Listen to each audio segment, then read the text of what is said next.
The steering wheel that would transform driving forever required the strength of 3 men to turn when the Chrysler Imperial prototype was parked on June 15, 1951.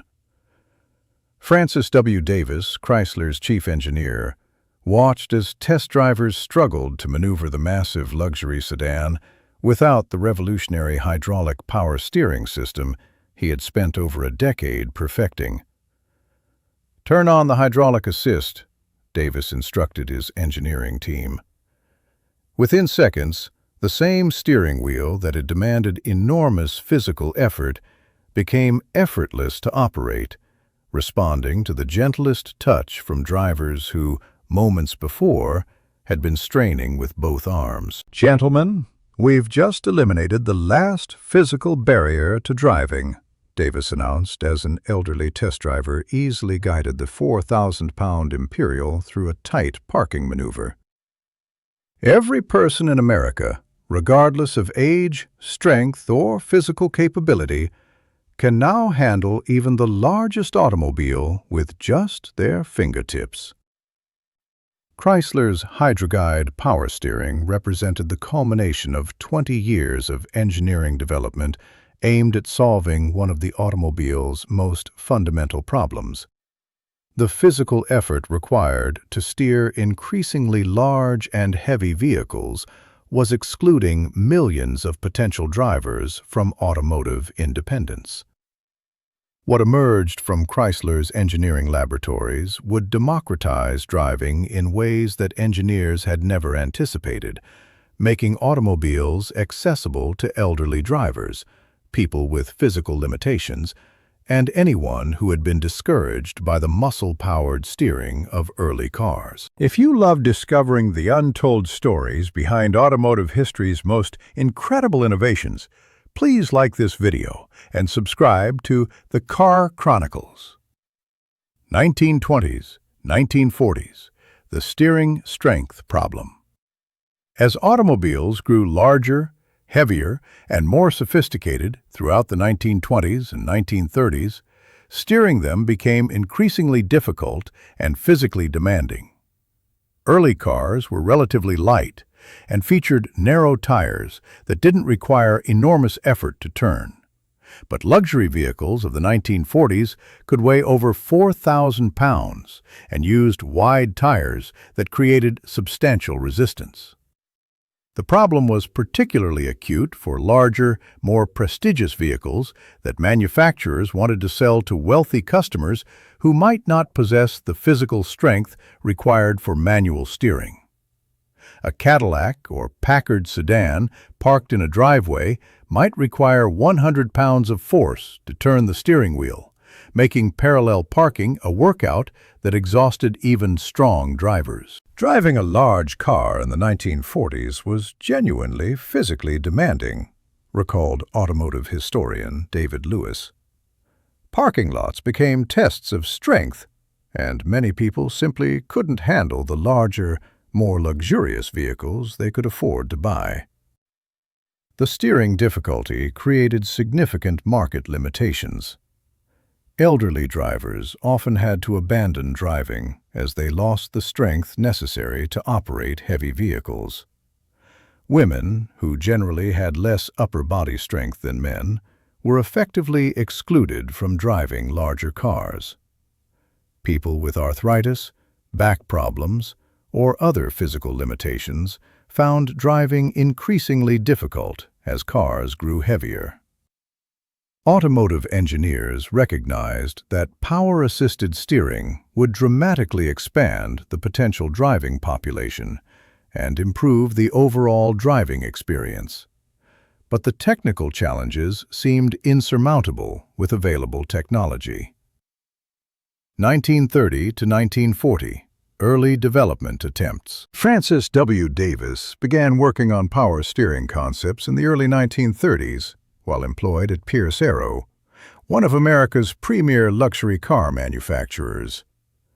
His initial approach used a hydraulic system similar to those employed in industrial machinery, but adapting hydraulic assistance to automotive applications presented enormous challenges. The fundamental problem was creating a system that provided steering assistance when needed, while maintaining normal steering feel and road feedback. Drivers needed to sense road conditions and vehicle behavior through the steering wheel, but hydraulic assistance could easily mask important tactile information. Early prototypes were crude and unreliable. Hydraulic pumps were large, heavy, and prone to failure. Pressure control was inconsistent, creating steering assistance that was either inadequate or overly aggressive. Seals leaked, fluid degraded quickly, and the entire system added significant weight and complexity to vehicle design. Davis was trying to solve an engineering problem that required balancing multiple contradictory requirements, explained automotive engineer Charles Kettering. The system had to be powerful enough to assist steering, sensitive enough to preserve road feel, reliable enough for daily use, and affordable enough for mass production. Davis spent the 1930s refining hydraulic power steering technology, experimenting with different pump designs, pressure control systems, and steering gear configurations. His work was interrupted by World War II, when automotive manufacturers converted to military production. 1941 to 1945, military validation. World War II provided unexpected validation of power steering benefits in military applications. Heavy trucks, armored vehicles, and construction equipment used hydraulic steering assistance to enable operators to control massive, heavily loaded vehicles under extreme conditions. Military experience proved that hydraulic power steering was reliable, durable, and essential for operating large vehicles effectively. Tank crews, truck drivers, and equipment operators who had experienced power-assisted steering became strong advocates for the technology in civilian applications. The war demonstrated that power steering wasn't just a convenience feature, observed Davis. It was genuinely superior technology that improved both performance and safety in demanding operating conditions. The military applications also accelerated development of hydraulic components, seals, and fluid formulations that were more reliable and durable than pre-war technology. These advances made civilian power steering systems more practical and economically viable. Davis used the war years to continue refining power steering design, preparing for post-war civilian implementation when automotive manufacturers would resume normal production and development. 1946 to 1950. The Chrysler Partnership. After the war, Davis joined Chrysler Corporation, which was committed to technological innovation and premium luxury vehicles that would benefit most from power steering technology. Chrysler's leadership understood that power steering could provide significant competitive advantage in the luxury car market. Chrysler's engineering team worked with Davis to develop a production-ready power steering system that could be manufactured at reasonable cost while providing reliable operation and good steering feel. The Hydraguide system used a hydraulic pump driven by the engine, a steering gear with integrated hydraulic assistance, and a pressure control system that varied assistance based on driving conditions. The engineering breakthrough was creating a system that provided maximum assistance during parking and low-speed maneuvering, while reducing assistance at highway speeds to maintain good road feel and steering precision. This variable assistance characteristic made power steering both practical for everyday use and acceptable to enthusiast drivers. Chrysler's Hydraguide system was elegant in its simplicity and effectiveness, noted automotive journalist Tom McCahill. It provided assistance when you needed it most, while preserving the steering characteristics that experienced drivers expected. By 1950, Chrysler was confident enough in power steering technology to offer it as optional equipment on premium models, targeting customers who valued convenience and advanced technology.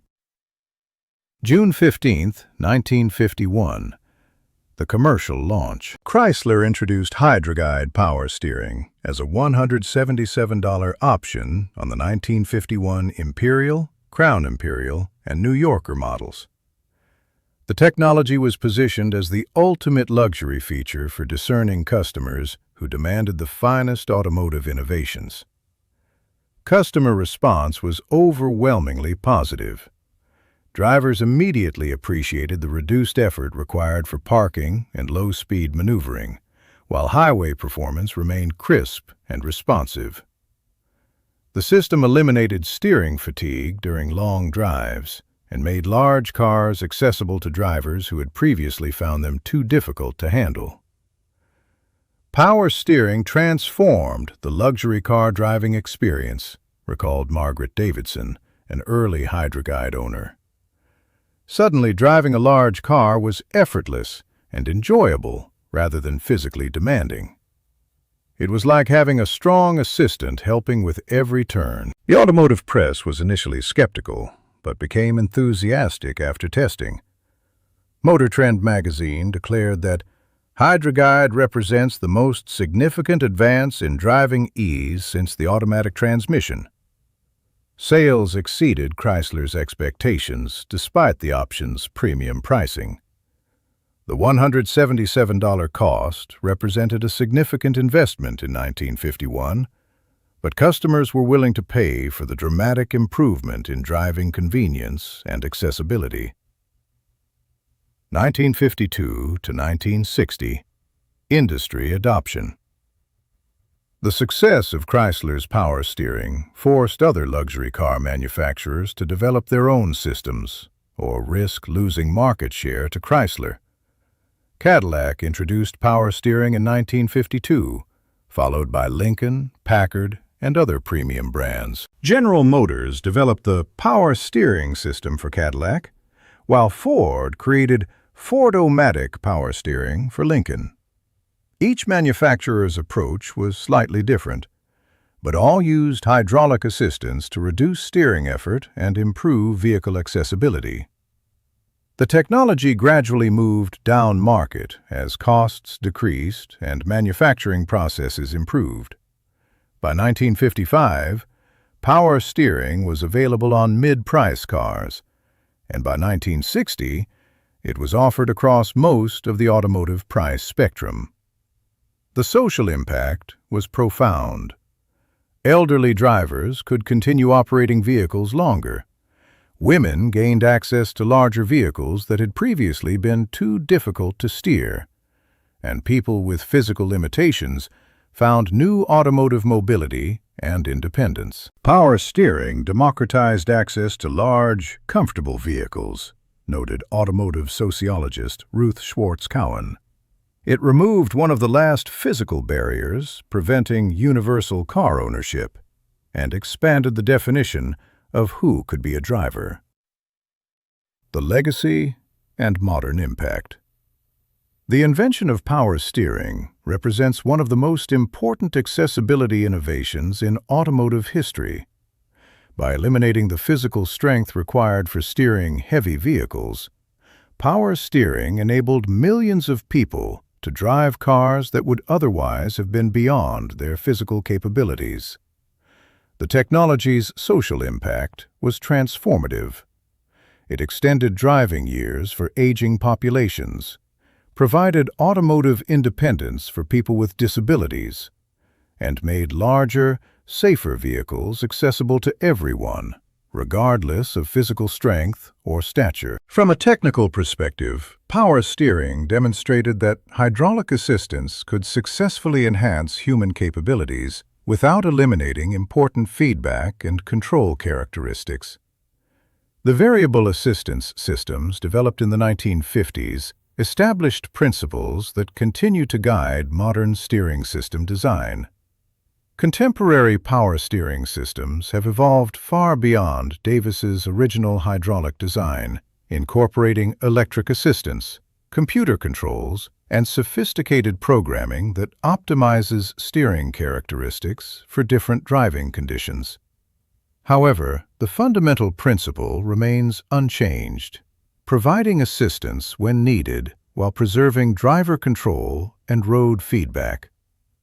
Modern electric power steering systems are more efficient than hydraulic designs, but they follow the same basic concept that Davis pioneered in 1951, reducing physical effort while maintaining steering precision and road feel. The power steering story illustrates how engineering innovations can have far-reaching social consequences beyond their immediate technical purpose. Davis and Chrysler set out to solve a mechanical problem, but ended up transforming who could drive and how automotive accessibility was defined. Today, power steering is so universal that most drivers have never experienced manual steering in a modern vehicle. The technology that once represented cutting-edge innovation has become an invisible part of the driving experience, working seamlessly to provide appropriate assistance for every driving situation. The development of power steering also established important precedents for automotive accessibility technology. It proved that assistance systems could enhance human capabilities without replacing human control, a principle that guides contemporary developments in driver assistance and autonomous vehicle technology. Francis Davis's 20-year effort to perfect power steering reminds us that the most transformative automotive innovations often require patient, persistent development to achieve their full potential. His vision of effortless steering for everyone became reality through decades of engineering refinement and gradual market adoption. If this story moved you, subscribe to the Car Chronicles and hit that like button. Share it with someone who needs to know that the greatest automotive innovations often focus on making driving accessible to everyone, not just the strongest or most skilled drivers. What's your favorite automotive accessibility feature?